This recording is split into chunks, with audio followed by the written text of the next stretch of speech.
नमस्कार दोस्तों, यह डिक्टेशन 130 शब्द प्रति मिनट की स्पीड से होगी और मैं यह देखना चाहता हूं कि कौन कौन इस डिक्टेशन को लिख पाते हैं।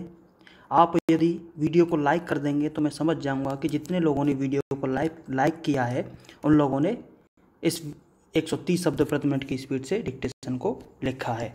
तो चलिए दोस्तों, डिक्टेशन शुरू करते हैं। अध्यक्ष महोदय, मैं आज एक ऐसे विषय पर बोलने जा रहा हूं जो देश के सामने एक बहुत बड़ी समस्या बना हुआ है। आजकल कृषि पर बहस चल रही है।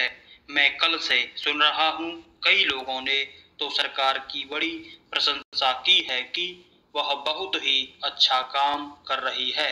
मैं मंत्री महोदय से एक प्रश्न करना चाहता हूं।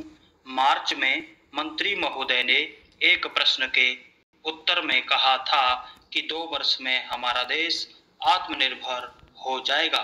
मैं जानना चाहता हूं कि ऐसा कहने के पीछे उनका आधार क्या है।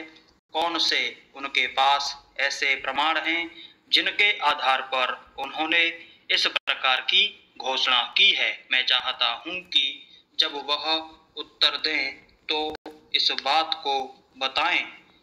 आप जानते हैं कि इस देश में 80% लोग खेती करते हैं और उसके बाद भी आज हमारे देश का सम्मान दूसरे देशों में कितना है। आज हम दूसरे देशों से देश के नागरिकों के लिए खाद्यान्नों का आयात काफी मात्रा में कर रहे हैं।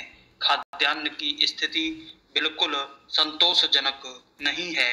देश में जहां लोग 80% खेती करते हैं, हम भोजन के मामले में भी आत्मनिर्भर नहीं हुए हैं। इसके कुछ कारण हैं।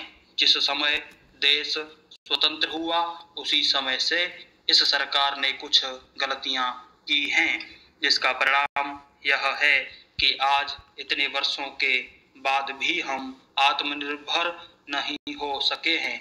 उसका सबसे बड़ा कारण यह है कि अपने देश में पहला स्थान खेती को न देकर उद्योग को दिया गया है। उद्योग हमारे देश के लोगों की जीविका का मुख्य साधन नहीं हो सकता है। भोजन की समस्या के हल के लिए किन किन चीजों की आवश्यकता है, उसकी तरफ हमें ध्यान देना चाहिए। सबसे पहले पानी की आवश्यकता है।